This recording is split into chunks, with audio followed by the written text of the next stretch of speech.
Coup de canon, le podcast 100% Gunners proposé par Arsenal French Club.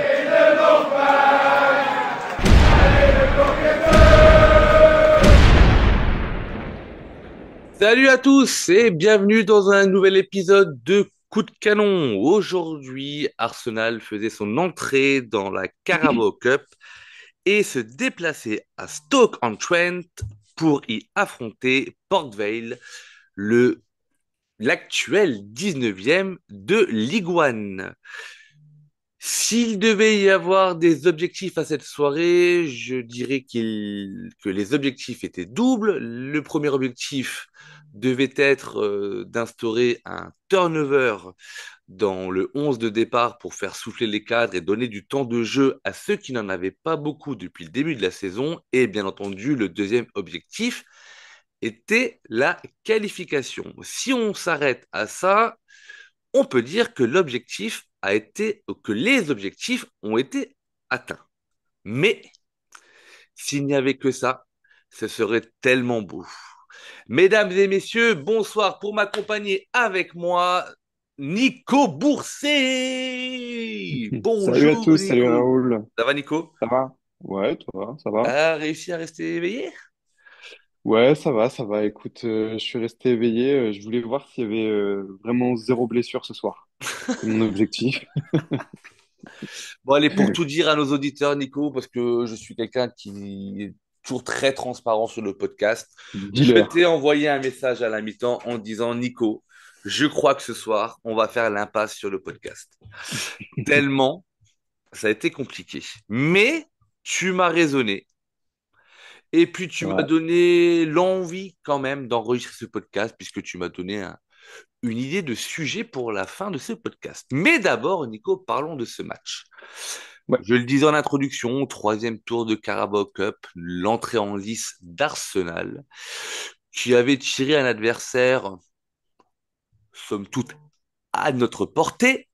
Le coach a fait tourner, puisque la composition du soir était la suivante. Dans les buts, Kepa, la première sous le maillot d'Arsenal en match officiel. Défense à 4 avec Lewis Kelly, Mosquera, Saliba et White. Un milieu de terrain composé de Nordgard, Nwaneri et Eze. Et une attaque composée de Saka à droite, Martinelli. Le Gabriel Martinelli, qui nous a tant, pas libéré, mais au moins sauvé dimanche. Et le retour de Michael Merino en avant-centre. Par rapport au match de Manchester City, il n'y avait que deux titulaires de dimanche dernier, donc on peut vraiment parler de rotation, Nico. ouais, tout à fait. Avec un milieu de terrain composé de Nwaneri et de Eze, qu'on peut appeler un milieu de terrain relativement offensif. On pouvait donc s'attendre à des étincelles, et au final, c'est un pétard mouillé que l'on a eu. Ouais, Mais, tout à fait. Nico, dis-moi, la compo, t'en as pensé quoi? Bah, écoute, moi quand je vois la compo, je dis bah c'est bien. Déjà, on fait souffler quelques joueurs, on lance effectivement Kepa comme titulaire, on revoit Lewis Kelly, on met Nwaneri titu. Eze également en rôle de meneur de jeu. Donc voilà, il y a des choses qui portent intérêt en fait quand on voit cette compo. On a envie de voir un peu ce que ça va donner et comment ça va s'articuler. Bon, ça c'est les attentes.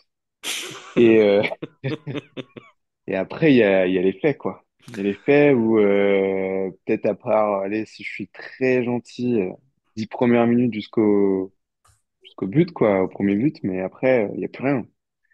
Donc non, quand on voit la compo, plutôt content de ce qui est présenté, ça c'est sûr. Et Ouais, notamment avec ce que tu as expliqué, le double milieu offensif Nwaneri Eze. Chose que pas forcément avec ces joueurs-là, mais t'appelais depuis un moment dans les compositions d'Arsenal, si je me trompe pas.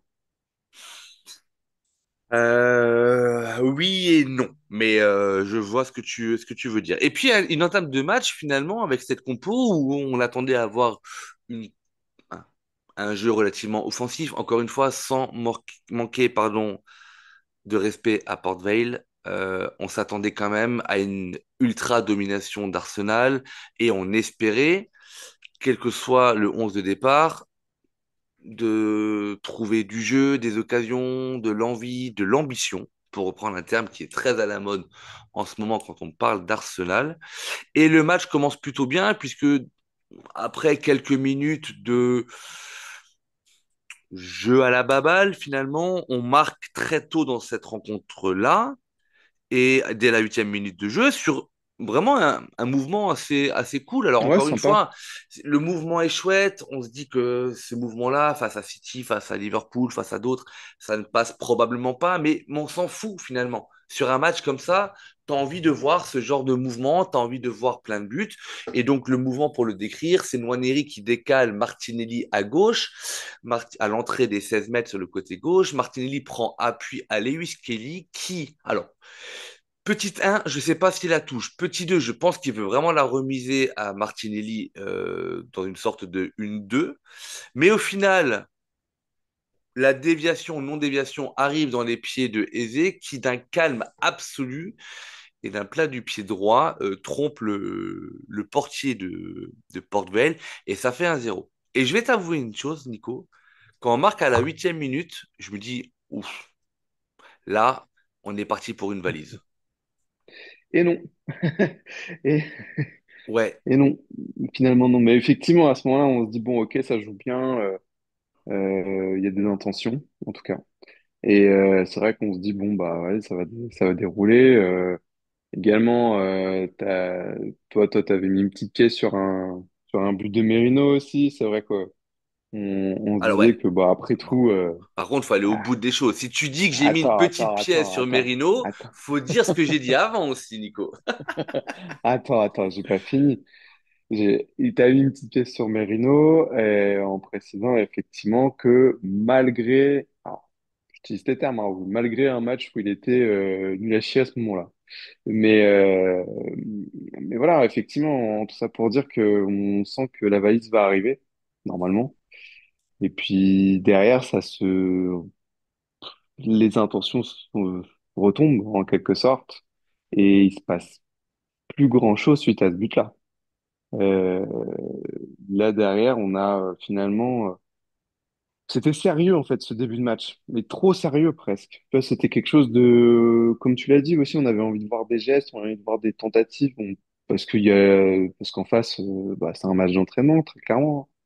Et on avait envie de voir moi c'est ce qui m'a marqué par exemple, c'est, je voyais qu'il y avait des opportunités, par exemple, de frapper de loin et jamais ça vient jamais. Donc, ouais, c'est très sérieux, trop sérieux. Moi, je trouverais comme début de match trop sérieux. Cette envie d'être dans le contrôle Ouais, mais chiant. et surtout pas dans la prise de risque, Mm. dans l'intention. Bah non, on met le pied sur le ballon, on refait le circuit habituel et puis je prends pas de risque. Et pour Merino, je précise vraiment ce que j'ai dit dans le Discord, c'est que je trouvais qu'il était pas bon. J'ai dit qu'est-ce qu'il est lent parce que ça faisait suite à un Ouais, moment donné où il a une balle à l'entrée des 16 mètres où en fait au début, je vois pas que c'est lui et je me suis dit, là, en fait, il y a de la place. T'accélères, tu rentres dans la surface. Au pire, le défenseur ne peut plus défendre sur toi de la même façon parce que sinon, il peut créer un penalty, mais tu vas provoquer. Et en fait, il met le pied sur le ballon et il revient et il se replace et ça donne finalement quelque chose de voilà. Je focalise pas mon attention sur Merino, mais sur le moment-là, ça m'a tellement saoulé. Et après, je dis effectivement, je suis persuadé qu'il va marquer parce que même quand il est pas bon, que je joue devant, bah, il marque. Et puis après, on dit, ouais, Merino, c'est cool, il répond aux attentes. Alors que pour moi, pas du tout. Enfin bref. mais ouais. Mais Et oui, dis-moi. ce qui est en plus juste un peu embêtant, c'est que Merino, sur ces dernières semaines, pour faire l'âge, on a vu de quoi, enfin, on a vu quand même, notamment face à Forest, qui était capable de faire des choses intéressantes au milieu de terrain. Euh, Et là, de le voir sur un poste d'attaquant dans la compo, c'est vrai que je l'ai pas précisé, mais c'était pas forcément ce que j'aurais aimé voir. J'aurais préféré ne serait-ce que voir un Eze attaquant, un Trossard attaquant, Martinelli en pointe. J'aurais trouvé ça plus intéressant. C'est vrai que j'ai pas précisé ça tout à l'heure, mais voilà, pour le coup, c'était un peu dommage de le voir utilisé comme ça. Hmm. Mais on a l'habitude maintenant. Et au final, au lieu d'attendre ou d'espérer bon, en tout cas, on a espéré cette leçon de football et ce hurrah football d'en mettre 5 à Port Vale, encore une fois, sans leur manquer de respect. Au final, bah non, on a été dans un temps faible où alors, on a subi, mais sans concéder vraiment d'occasions très très franches. On a Keba qui était très vigilant sur les balles en profondeur, donc il a su couper. On arrive à la mi-temps, je bascule directement à la mi-temps parce que vraiment, on n'a Oui, rien à se oui. mettre sous la dent. Sur le score de 1-0, il n'y a pas de changement. Premier changement en seconde période, côté Gunners, bien évidemment, ça intervient à la 63e minute de jeu, puisque Max Doman remplace Saka, qui n'a pas fait un excellent match, mais qui commence à prendre pas mal de coups. À mon avis, avec la blessure Ouais, annoncée de Madueke, on s'est dit, on va le préserver un petit peu. On fait rentrer le clairement. jeune. Ok, ça lui fait une demi-heure de temps de jeu. Toujours rien à se mettre sous la dent. Arteta réfléchit. 71e minute de jeu, il se dit, bon, on va quand même ramener du poids. Donc là, il sort Merino, super Mikel, pour faire rentrer Gyökeres. Ça change pas grand-chose. Il fait également rentrer Gabriel en lieu et place de White. Et du coup, on a Mosquera qui bascule sur le côté droit. Donc là, on se dit, OK, donc là, en fait, les cadres, ils rentrent. OK, pourquoi pas. Puis, 81e minute de jeu, à nouveau, double changement avec Trossard qui remplace Martinelli. OK, poste pour poste. Pourquoi pas. Et Rice qui remplace Eze. OK. On cherche le résultat, on maintient le résultat, sachant que à ce moment-là, faut dire une chose quand même, c'est que t'es pas à l'abri que Port Vale te marque un but, d'une façon ou d'une autre. Et en cas d'égalité, c'est directement les tirs au but. Ouais, Et là, donc du coup, là, c'est c'est plus la peut-être une même. autre Ouais. histoire. Mm. Bon, ok, donc là, du coup, tu te retrouves avec une équipe. Donc, si je me rappelle bien, à ce moment-là, à la 81e, tu as Kepa dans les buts, tu as Mosquera à droite, Saka, Saliba, The charnière centrale titulaire. Tu as Lewis Kelly toujours à Ouais. gauche. Tu as Nordgaard, Rice, Nwaneri, Monnery, si je ne me c'est ça. trompe pas, Ouais, c'est ça. avec Doman à droite, Trossard à gauche, Gyökeres devant, quand même pas mal. Ouais. Et au final, 86e, jeu simple, long Oui, ballon dans ouais, la clairement. verticalité de Gabriel qui recherche Trossard. Trossard fait du Trossard, contrôle son pied droit, frappe à ras terre qui trompe le portier de Port Vale. Ça fait 2-0. On Ça, confirme qu'il est toujours am- meilleur en rentrant dans ouais. le jeu. Ça nous rassure au moins d'un retour immédiat de Port Vale, même si encore une fois, ils n'ont pas été non plus super dangereux. Et ça nous donne une qualification pour le quatrième tour de la Carabao Cup. Objectif atteint, on a fait tourner, on a gagné, mais voilà. Il y a Oui, il quand n'y a même pas grand-chose à dire de plus. Ceci dit, c'est pas le match qui va rester dans les annales du foot, dans les annales de la Carabao Cup.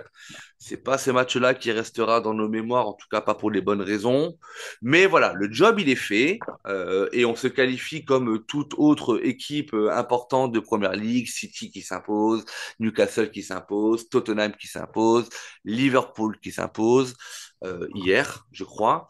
ouais. Donc voilà, le job il est fait, job down. Maintenant, pour conclure sur cette rencontre-là, et vous l'aurez compris que ça va aller très très vite, parce que on avait envie de vous parler d'un autre sujet par la suite, et on parlera un petit peu du match de Newcastle le dimanche, bien entendu.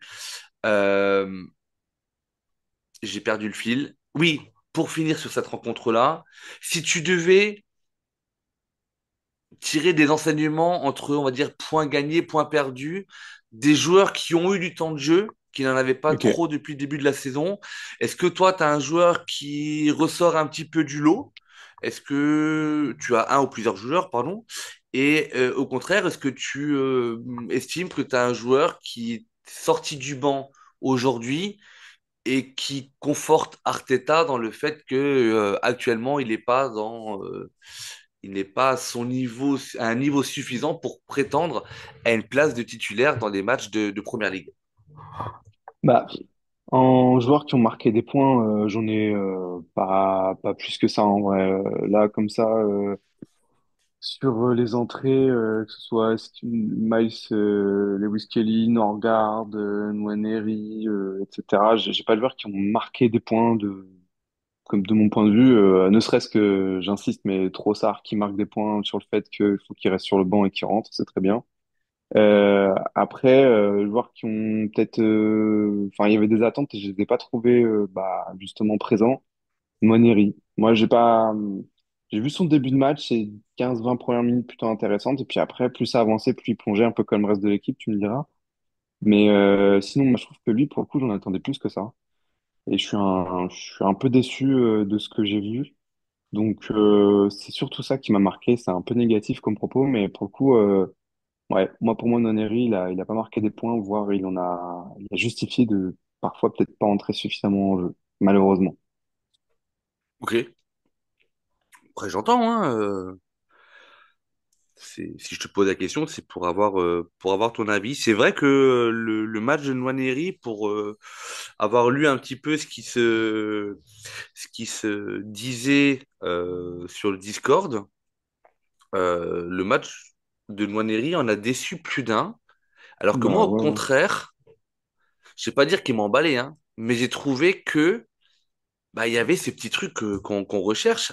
Après, si on va un peu plus loin, on se dit quand même que quand tu es meneur de jeu comme Nwaneri ou comme Musée d'ailleurs, hein, Ouais, quand t'as ouais, pas ouais. de mouvement, quand t'as pas les joueurs devant pour leur donner le ballon, alors bien entendu qu'il y a eu de la perte de balle, mais pour prendre le ballon à Nwaneri, déjà faut y aller, même quand il est dos au but, même quand il est pressé. Après, il cherchait quand même à dynamiser ou à dynamiter le jeu, puisque d'ailleurs c'est lui qui écarte le ballon par exemple, sur Martinez sur le premier but.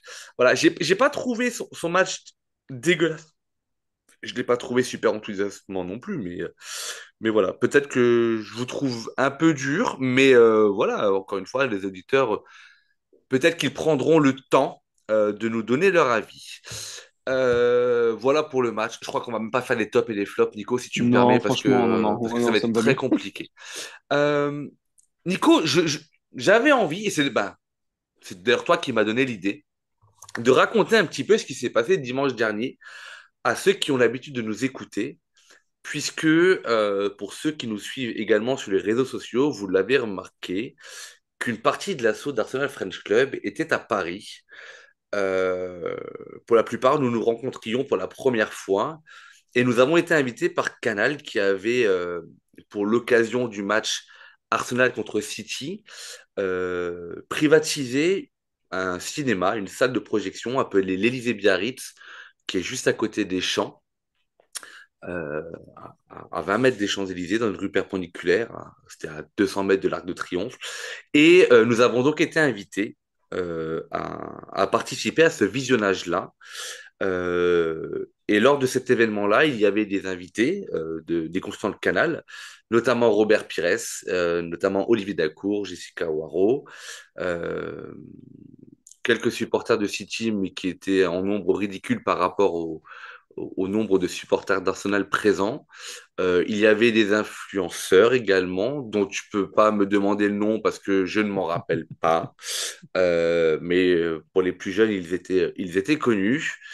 Et on a partagé une journée forte en émotion. Alors, pas à travers le match, puisque tu as vu le match, tu en as même fait le débrief. Et je te félicite de la qualité du débrief que tu as fait Avec Julien, que tu as fait, pardon, avec Julien d'Arsenal France entre parenthèses entre sur parenthèses, c'est X. ça. Yes.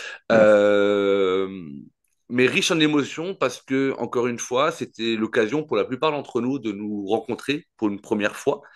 On a pu échanger pour les premiers dès la fin de matinée, 11h30, jusqu'au soir, finalement, 20h30, 21h, que, on a eu le plaisir quasiment chacun d'échanger avec Robert Pires un simple mot très gentil, voire des discussions un peu plus longues. Et pour ça, je m'excuse d'avoir monopolisé Pires avant le match et à la mi-temps.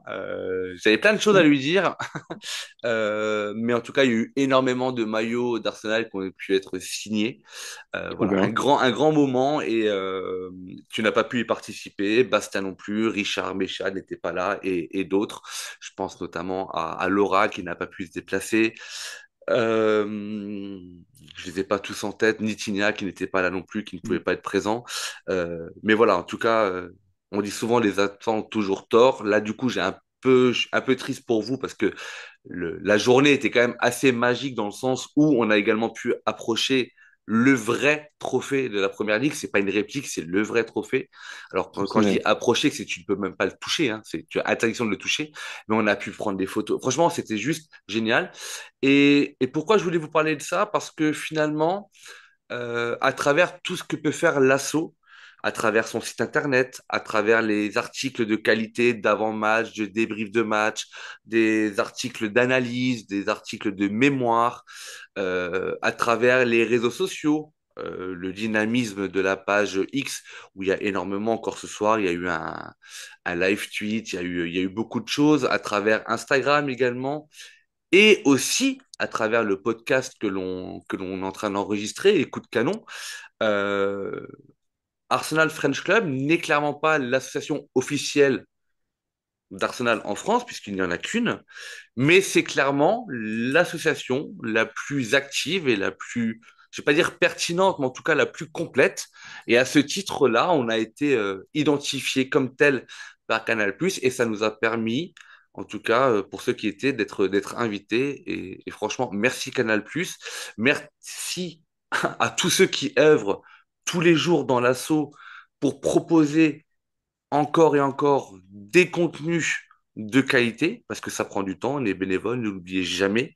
Et même si vous n'êtes pas toujours d'accord avec nous, en tout cas, on se donne à fond. Et puis comme quoi que, alors je peux pas parler de travail, puisque ce n'est pas un travail, mais l'investissement paye.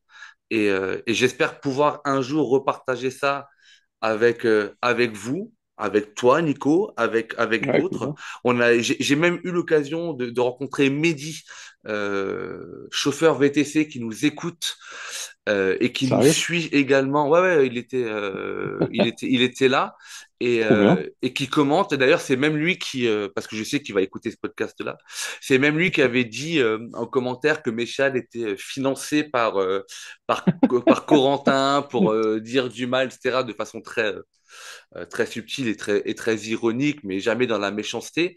Et puis j'ai pu discuter avec lui et avec d'autres, et on voit que tout le monde n'est pas forcément toujours d'accord avec ce qui est dit dans les débriefs. Par contre, tout le monde comprend qu'on débriefe à chaud et que des fois, il y a des éléments qu'on n'en a pas. Il y a aussi des fois la colère qui peut l'emporter. Mais voilà, on a partagé ça avec Randy AFC, qui a sa page YouTube que tout le monde connaît.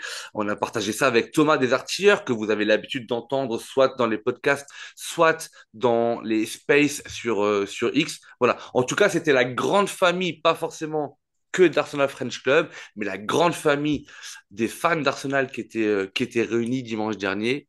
Et je pense que ça sera un grand souvenir dans la tête. Et puis j'ai aussi une petite pensée particulière pour Céline, qui, euh, qui est déjà intervenue également dans les Spaces, dont je vous ai déjà parlé, qu'on avait rencontré avec Richard, Pierrick, Raphaël et Méchad à Milan, et qui a lâché 80 balles dans le maillot Third pour finalement se le faire dédicacer, sachant qu'elle ne le portera jamais. Donc, donc voilà. Ça Ok, prend de la valeur, ah oui, ça prend de la la valeur. signature est belle, mais Céline, Mais, big up si tu nous entends. Gros bisous à toi.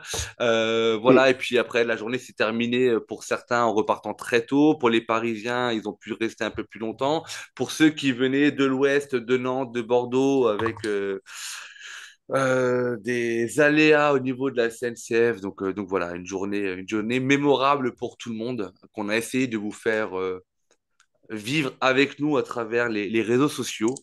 On attend avec et, impatience le petit vlog, le petit réel de Corentin qui travaille encore maintenant. Mais waouh, waouh, et, waouh, waouh.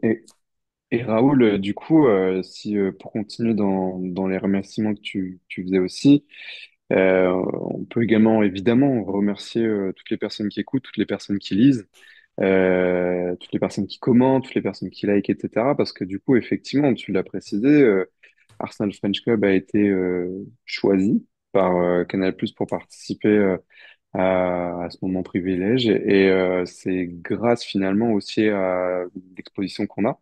Et Bien cette sûr. exposition, elle est uniquement, pas uniquement, elle est principalement liée aussi avec ce que nous rendent les gens par les écoutes, par les lectures, par les commentaires. Elle est évidemment liée, en fait, comme tu l'as précisé, au travail effectivement bénévole qui a été fait par toutes les personnes de l'association depuis plusieurs années. Mais voilà, c'est grâce à toutes les personnes qui nous suivent qu'on a cette possibilité de participer à ça et de vivre des expériences comme celle-ci, qui effectivement seront, si je l'ai bien compris moi aussi, bientôt à suivre en vlog suite au travail de Corentin. Donc Au non, moins c'était cool. dans un réel, ouais, que Corentin Ouais, est en train de travailler, mais depuis notre retour de Paris dimanche, il y a eu quand même beaucoup de choses à faire, à gérer également. Donc, ouais, non, clairement, c'est trop cool. On ne peut que remercier effectivement les auditeurs, ceux qui nous suivent sur les différents réseaux sociaux, et c'est grâce à eux qu'on a cette visibilité, puisque euh, on pourrait être seul dans notre coin à faire le même contenu, mais on n'aurait pas forcément la même visibilité. Et puis finalement, on va dire que c'est un travail d'équipe et c'est qui ça, est rendu possible par les bénévoles, mais aussi par la visibilité que nos chers adhérents, suiveurs, ou je sais pas comment on peut les appeler, supporters tout simplement, d'Arsenal nous donnent. Donc merci à vous tous. Et encore une fois, n'hésitez pas à toujours liker, commenter, partager, inviter vos amis Gunners qui ne nous suivent pas ou qui ne connaissent pas Coup de Canon ou qui ne connaissent pas les articles ou qui ne connaissent pas la page à venir nous rejoindre. Plus on est de fous et plus on rit. Euh, voilà, franchement, je pourrais vous parler de cette journée-là, je pense, pendant des heures et des heures. J'arrive à parler des heures et des heures de purge. Donc, je pourrais vous parler de moments joyeux, des heures et des heures, mais il y a probablement de belles choses qui vont arriver. Donc, on va garder ça pour nous. On va travailler dans l'ombre, comme on le fait depuis le début. Et puis, on espère vous apporter de belles nouvelles ou de belles surprises prochainement.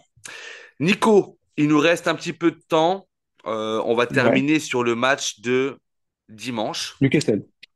Newcastle. Dimanche 28, coup d'envoi à 17h30 et match à Newcastle, à Saint James Park, dans l'enfer de Saint James Park. Et Et victoire obligatoire. j'allais dire, l'analyse est simple, Nico, parce que le faux pas de Liverpool, le faux pas à Liverpool, pardon, donc la Ouais. défaite de Liverpool, le presque faux pas à domicile face à City, où Mhm. on arrache l'égalisation à la 93e. Ces 5 matchs de championnat joués, c'est déjà 5 points de retard sur Liverpool. Et pour ceux qui avaient regardé le match Newcastle, c'était contre Liverpool, je crois d'ailleurs, ouais, où le joueur de Newcastle se fait exclure et que ça change un peu le match. Mais Newcastle met une intensité, encore une fois cette année, à la maison qui est assez incroyable. Et tu l'as dit, la victoire est obligatoire, mais on ne pourra pas gagner n'importe comment. Il va falloir répondre d'une part au combat physique. Il va falloir terminer le match à 11, donc garder son sang-froid, quand même C'est très ça, important parce qu'il y a quand même certains joueurs de Newcastle qui sont très doués pour te faire un petit peu péter les plombs. Hein. je pense à des Brésiliens au milieu de terrain, Ouais, à Guimarães.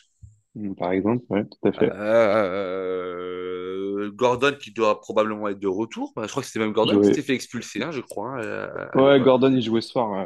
Ouais, donc voilà. Donc, je pense que les clés de ce match, et je vais t'écouter là-dessus juste après, mais ça va être Mhm. la capacité à répondre physiquement à l'engagement que Newcastle va mettre tout en gardant du contrôle. Mais ça va être enfin d'avoir cette ambition, non pas médiatique, mais mentale, d'aller faire mal à notre adversaire, de prendre les devants, d'imposer un style de jeu que pour l'instant on n'a pas vu, ou peut-être que trop peu vu, et de vouloir faire mal à l'adversaire et d'aller chercher les 3 points dont on a tant besoin. Euh, D'après toi, par rapport à ce qui vient d'être dit, Nico, les facteurs clés de cette rencontre-là, peut-être les dangers de cette rencontre-là, et puis aussi peut-être quel 11, non pas celui que Arteta va mettre, parce qu'on n'est pas dans Ouais. la tête d'Arteta, mais celui que tu alignerais toi, tout en sachant que Madueke, il est out, que Havertz est out, et que finalement, il y a de la Et place que un petit peu Odegaard pour est tout le monde. out. Et que ton fils de garde est out. Ouais. Exactement. Ouais, tu l'as précisé, effectivement, bah, garder un certain self-control, ce sera nécessaire. Je pense notamment à Zubimendi qui euh, fait un plutôt bon saison, un bon début de saison, je vais arriver, mais prend pas mal de cartons jaunes. Après, en fait, sur ce match-là, moi aussi, ce que j'attends de voir, étant donné que tu l'as dit, Newcastle, ils mettent beaucoup d'intensité encore en ce début de saison. Et finalement, j'ai pas eu l'impression d'avoir vu des matchs où on faisait face à une équipe qui mettait beaucoup d'intensité, ou comme je l'attends peut-être de la part de Newcastle. Ce que je veux dire par là, c'est qu'on a eu tendance, effectivement, même si on a rencontré Liverpool et City, on a eu tendance finalement à endormir les matchs. Des fois, bah, ça nous a tous peinés, je pense, en tant que supporters, parce que c'est pas ce qu'on attend nous de voir. Et après, ça nous a parfois desservi. Je pense notamment au match contre Liverpool où, bah, oui, Liverpool, on les connaît, ils arrivent toujours à s'en sortir en fin de match. Et là, ils s'en sont sortis sur un coup franc exceptionnel de Szoboszlai. Donc voilà, moi, ce que j'attends, c'est de voir comment on va réagir face à une équipe qui devrait mettre de l'intensité. Est-ce que je pense que ça peut, paradoxalement, un peu nous aider? J'ai un peu tendance à le penser quelque part. J'ai un peu tendance à me dire, et vu qu'on va avoir affaire à ce type d'adversité-là, ça devrait ouvrir des espaces. Ces espaces, on sait les exploiter. Et c'est que bien souvent, on les a pas eus dans les autres matchs, et je pense notamment Liverpool et Man City. Donc c'est un peu comme ça. Cette clé du match, ce sera pour moi l'exploitation des espaces que laisseront, je pense, Newcastle, enfin les joueurs de Newcastle, parce qu'ils ont cette intensité.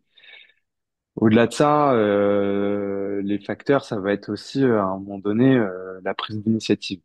Euh, on a des opportunités, il y en aura, c'est sûr, de marquer. Mais aussi, ces opportunités, il faut se les créer. Ok, les corners, c'est cool. On y arrive, on marque bien dessus. Très bien. Maintenant, là, je reviens un peu sur un petit parallèle avec le match de ce soir, mais aussi avec d'autres. J'avais eu l'impression que ces derniers temps, on arrivait à tenter des frappes entrées de surface, notamment sur les corners qui étaient dégagés un peu plein axe par une défense adverse, ou des fois juste sur une prise d'initiative. Mais par contre, on voit que c'est pas par tous les joueurs. C'est Zubimendi souvent qui tente ça. Et moi, j'attends de la part d'autres joueurs aussi. J'attends que Rice le fasse.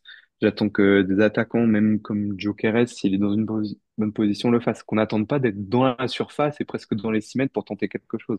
C'est vraiment pénible, ça. Donc, bon, il y a des motifs d'espoir. C'est un match que moi, je pense pas que je pourrais voir, mais par contre, je pense qu'il va être très intéressant. Et je suis pas forcément, ouais, je vais pas dire pas forcément inquiet, mais finalement, cette position d'être dos au mur et de dire bah faut qu'on gagne, il n'y a pas le choix. Je trouve elle est intéressante parce que là, on va voir ce qu'on a dans le ventre. Et voilà, je pense qu'on va pouvoir, je pense qu'on peut ramener un résultat. Et après, sur la composition, la défense, j'y toucherai pas trop. Classique, Raya, Timber, Saliba, Gabriel. Calafiori, milieu de terrain, moi je changerais numériquement Odegaard par Nwaneri, parce que même si j'ai pas trouvé exceptionnel ce soir, c'est à lui qu'il faut donner les clés si on veut un jour qu'il puisse progresser. Donc ça Mhm. ferait Zubi, Ri, Saka, Gyökeres et moi à gauche, je suis embêté. Euh, je mettrais Eze pour créer du jeu, mais j'ai un petit doute avec Martinelli. Je connais pas suffisamment Newcastle pour savoir si j'ai besoin d'un retour défensif exceptionnel en dernière minute ou pas. Ouais. Je pense qu'effectivement, l'impact. Alors, tu me le demandes pas, mais je vais te la donner. Je pense que sur la Ouais, défense centrale, je change absolument rien. Simplement, moi, comment dirais-je, le système, c'est-à-dire que il va y avoir du volume physique, il va y avoir de la densité physique, et il va falloir pouvoir avoir des joueurs qui vont répondre à ça. Et donc du coup, moi je mettrais le double milieu de terrain avec Rice et Zubimendi. De toute façon, Rice joue plus bas cette saison à la demande d'Arteta, donc voilà, autant y aller. Et je mettrais putain, je l'avais en tête tout à l'heure. Alors, je mettrais à gauche Martinelli parce que pour moi, il est capable de répondre physiquement et défensivement aux assauts de Newcastle. Et ok. à droite, Saka, forcément, puisqu'il Bah, est de t'as pas le choix. retour pour le début. Et après, en fait, moi, j'ai évolué dans un 4-4-2 avec Gyökeres en pointe et Eze en 9,5. Même pas tant en meneur de jeu, Ok. mais en fait, je veux juste en électron libre, pardon. Tu veux jouer dans l'axe, tu veux revenir, porter le ballon, essayer d'aller chercher la verticalité, ou alors aller amener l'impact, balle au pied, vas-y. Tu veux aller sur le côté gauche un petit peu, pas de problème. Martinelli rentre, te laisse la place. Voilà, juste un élément, un électron libre, pardon. Et ça, j'aimerais vraiment voir ce que ça peut donner parce que je pense qu'il en est capable. Et en plus de ça, en termes de densité physique, il est capable d'y répondre. Voilà un petit peu ce que moi j'imaginerais ou ce que Très clair. j'aimerais essayer. Voilà, après, j'ai pas de garantie, mais parce que notre système de jeu, honnêtement, si réaligne Martinelli, Merino, Rice, Zubimendi, je pense que je fais comme Louis, j'ouvre les volets et je saute. 10 matchs où les deux ont commencé, on n'en a pas gagné un seul. Pour finir, Nico, le tirage au sort de la Carabao Cup vient d'avoir lieu, ou en tout cas, il est encore en cours, et Arsenal recevra Brighton pour Ok. le quatrième tour. Ok, ça aurait pu être mieux, mais ça aurait pu être pire. Voilà que se termine cet épisode ultra court. Vous retrouverez dans Coup de canon notre ami Richard à l'animation ce dimanche, puisque moi je suis en mode papa et que je serai sur la route avec ma fille. Donc je pourrai voir le match sur mon téléphone, mais je pourrai pas assurer le podcast, mais il sera entre de bonnes mains avec Richard en tant qu'animateur.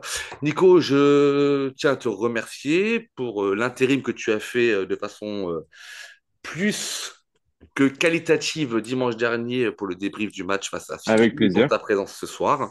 Remercier nos auditeurs. N'hésitez pas, si le podcast vous plaît, si Coup de Canon vous plaît, si Arsenal French Club vous plaît, à aller mettre le petit pouce, à vous abonner, pardon, et non pas ne vous abandonnez pas, mais abonnez-vous, pardon.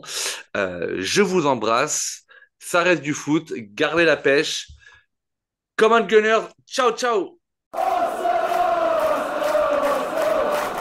Just would like to finish by one simple word.